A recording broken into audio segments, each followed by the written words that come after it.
Today I'm going to talk about the globalization. And let's start with the definition.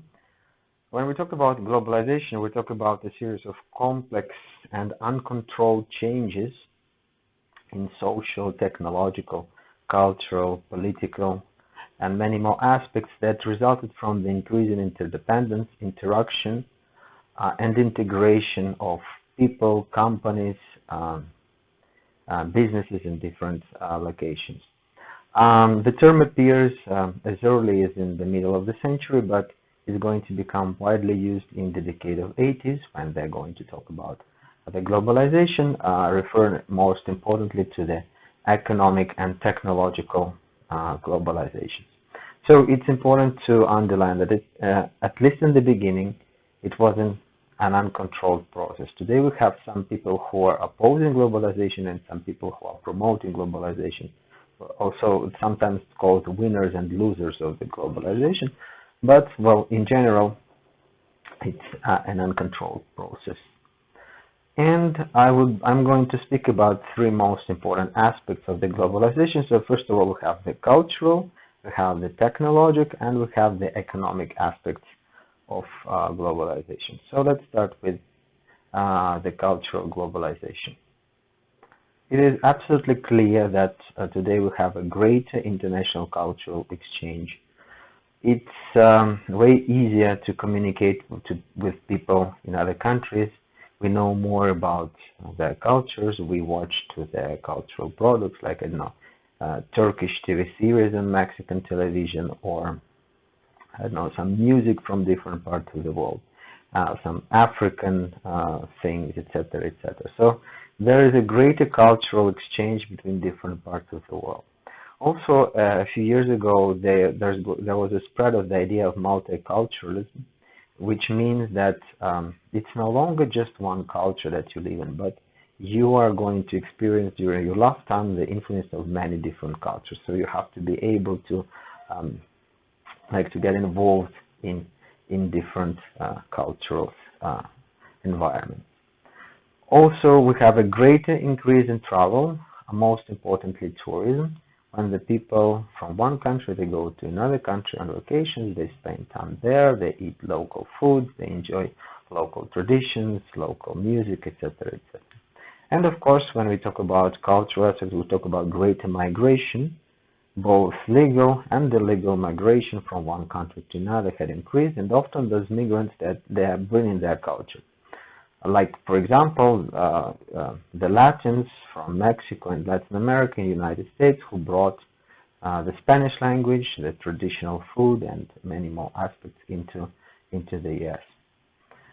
We have spread of local consumer products to other countries, especially foods. Like, for example, I don't know, pizza that is going to be eaten on the global everywhere in the world, or I don't know, sushi, etc., etc., etc. Also, we have a worldwide fads, like worldwide pop culture, like Pokemon. All over the world, people know what is Pokemon, or YouTube. Coca-Cola is a brand, or any like global brand is going to be. I don't know. Sometimes they're going to invent something new and it's going to become popular, like it could be a certain type of hat or it could be a certain bracelet, etc., etc. We have great importance of worldwide sporting events, like for example FIFA World Cup that is being watched all over the world, and there's a lot of attention paid to it also, or Olympic Games, or many more. And also we may debate that we are having a formation of some kind of universal values. It's no longer just our cultural values, but there are like some kind of things that all the people all over the world would agree on. Most importantly, of course, it's going to be some basic things like not stealing or not killing, but well, it's a step towards the creation of some kind of universal ethical system. What are the consequences of the cultural globalization? Well, of the effects.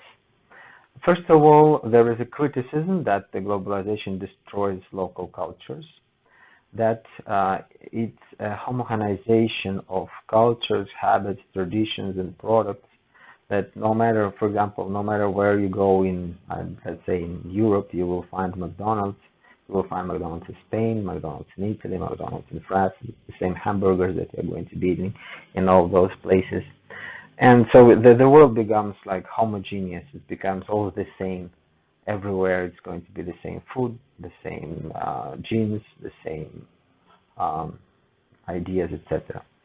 In many cases, they criticize that the imposed culture is easily supplanting the local culture, causing the reduction of diversity through hybridization and sometimes even assimilation, when the local culture is going to be like erased and instead some kind of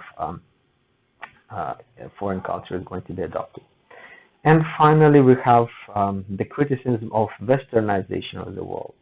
It's the Western countries that are bringing their food, that are bringing their traditions, that are bringing their forms of dress into different countries, not vice versa. We almost didn't see like the process of local Asian cultures spreading all over the world. At least it didn't happen before. So as a result, they talk that it's westernization or even Americanization.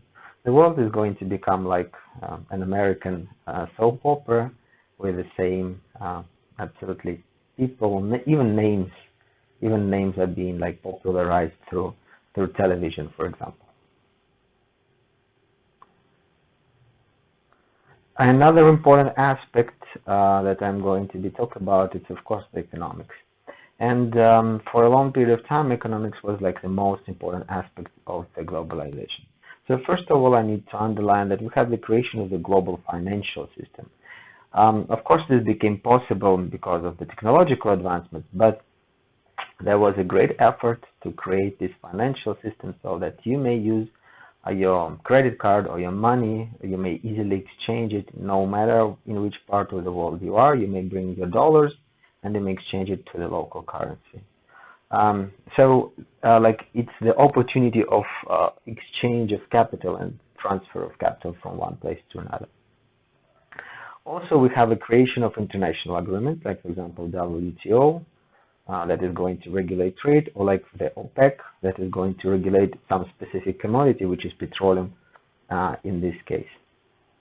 We have great increase in international trade at a much faster rate than the growth of the global economy. In other words, this means that we are producing more, but we are trading even more than what we are really producing. As a result, the trade goes really faster. We have the increase in international flow of capital, including direct foreign investment. From now on, you may use an app to invest directly in some business in, let's say, US, or it could be, I don't know, company in China, whatever you would like to be. So the capital easily flow from one part of the world to another, which was completely impossible just a decade ago. We have the increased role of international organizations, like World Trade Organization, WIPO, that regulates the copyright laws and patents, International Monetary Fund that is going to regulate the trade, the exchange of the currency in different parts of the world. And finally, we have a great increase of practices like outsourcing and offshoring, when we are going to move part of the production process from one country to another to take advantage of, let's say, lower cost of resources or lower cost of labor. So as a result, it's more common that at least some part of the product is going to be produced abroad and then exported back to the final assembly.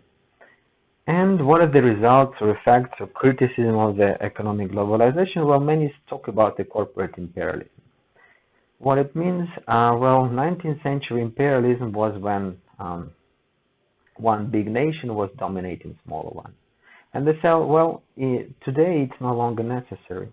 You may just have a corporation that is going to go to China or to some Mexico, whatever other country, and they're going to extract the resources and benefit their home country through their economic practices. So that's why it's a corporate imperialism. We're going to be like dominating, but not through the use of force, but through the use of money. Also, they say that the economic globalization promotes pollution. Why? Because it promotes consumption and consumerism, when people consume just to consume and then throw away all the things. And it makes it easier for the companies to pollute, because let's say that you put a regulation in your country against, let's say, air pollution, and they're just going to move their production that is polluting to cross the border, and they're going to pollute the same air that we are breathing, but on the other side of the border, and it's going to be like absolutely legal. And finally, the last point is that economic globalization promotes inequality between the countries, or we call it North and South. We refer to the North as the developed countries and the South as not developing countries. So there is the unequal distribution where the rich countries, they're going to produce expensive products, and poor countries, they're going to be able to produce only less expensive products. As a result, there is this inequality in the incomes. It's only going to grow.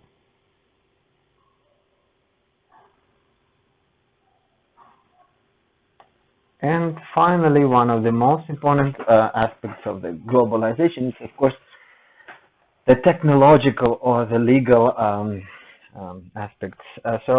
What we talk about is that we have the development of a global telecommunication structure with greater transborder flow of information through servers, data flow, communication satellites, etc., etc. So there is like a global communication system, and something that was impossible just a few years ago, like having a video call from one continent to the other. It's an absolutely normal thing today. And well, just to remind you, if you remember the Mexican Olympics, for the first time they used satellites to to show what was happening, to be transmitted directly from Mexico to people all over the world. It was like such an advance in technology for its time, and today you can do it with your cell phone. You may easily transmit the image from one place to another. To make this possible, we have a hugely increased number of standards that are going to be applied globally through the copyright laws and through the patents. And this means that none of the governments in all of the countries may actually cancel or alter those copyright laws. They have to comply with them, or otherwise the system is not going to be working. Also, when we talk about legal aspects, there are a lot of advocates for the existence of international criminal system, like a criminal court that is going to address violations of human rights, and most importantly by the government, by the dictators, let's say, so that those dictators are going to face a trial for the atrocities that they had committed. Maybe not all the crimes, but at least the most gruesome one, the most like horrible cases, they should be attended by some kind of international court, and well, we're still in the process of creation this. And like that's what they call it, the international justice movement, so that the justice is going to be a more global thing. No longer it's going to be justice just for the developed countries. And when we talk about globalization, I have for you the last ones, like the negative aspects of globalization. We have, with the increase of migration, we have also the increase of flow of pathogens, like the current pandemic is just one of the few examples. But when people move from one place to another, they also move the germs, they move all kinds of bacteria, they move all kinds of viruses from one place to another. That's promoting this kind of problem to the healthcare system. And finally, we also have the globalization of crime, and we have global terrorism. And not only talking about crime online, when they're going to hijack computers and steal information about banking accounts, credit cards, etc. But also like the criminal, the organized crime is going to take advantage of the benefits of globalization and easily move capital, money laundering, etc., etc. So finally, my last thing that I would like to talk about is the difference between the fair and the free trade. When we talk about globalization, we most importantly talk about the free trade. The globalization, it's the idea of the economic liberal economic position, means that everyone should be able to do whatever he wants. He should be able to freely trade with different parts of the world. So globalization is basically the promotion of the free trade. They say that such free trade is going to promote economic growth and innovation. Why? Because people are going to try to invent new products, they're going to try to invent new goods, so that they're going to be able to sell them all over the world. Also, as it always is with liberal economic position, they say that um, such competition, the global competition, is going to make the products of better quality and lower cost. Why? Because the producers have to compete with producers from all over the world. And as a result, consumers have access to a greater variety of goods. So you have, I don't know, when you go to a supermarket, you no longer may buy just local wines, but you may buy wines from Mexico, from Spain, from Italy, from United States, and many more places. Also, the free trade promotes competitiveness because when the industry is protected, it doesn't need to compete against no one. Let's say that we have two companies or three companies that practically control the market. They do not need to compete against each other. They may reach an agreement. But when there is some kind of external threat, they have to become competitive, or they're going to lose to this company that is somewhere in China and that may not make an agreement with them.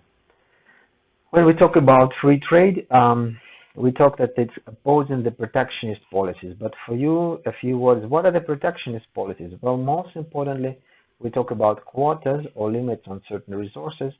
When, for example, you're allowed to export and import only a certain amount of, let's say, nickel or some kind of other strategic resource.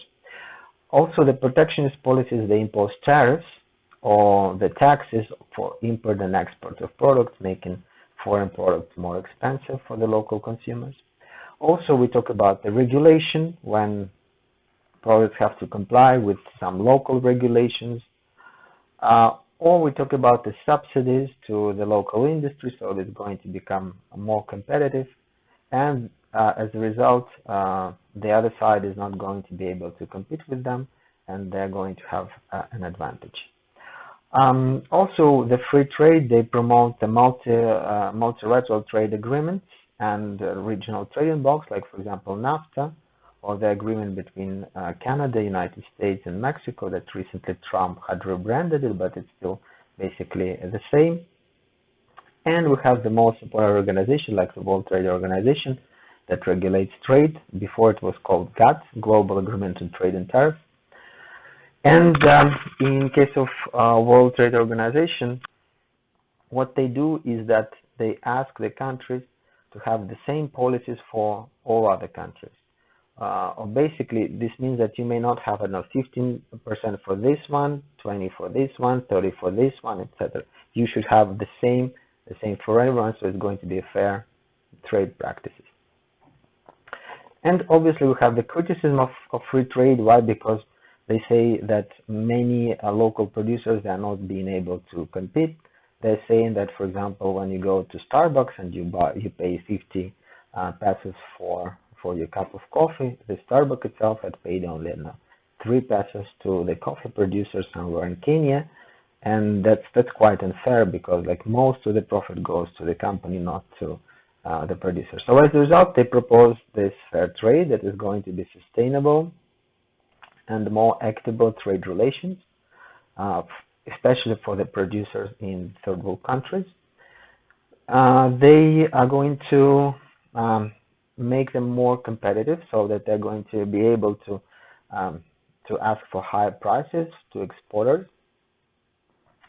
Also, we look for the improved social and environmental standards so that you may no longer move your dirty production without any penalty to some other parts of the world, because this is going to be considered as an unfair trade practice.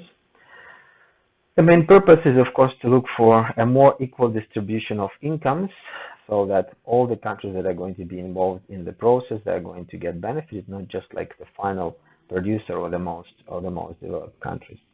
They are looking for a more transparent trade. It's no longer like the corporate secrets, but it's an open trade relations with everybody knows what is happening. The strategy that they use is called ethical marketing. This means that fair trade doesn't force you to buy the fair trade product, but they're going to put a stamp that is going to say that this banana was produced under the fair trade, or this coffee cup or green bean coffee was produced using the fair trade practices.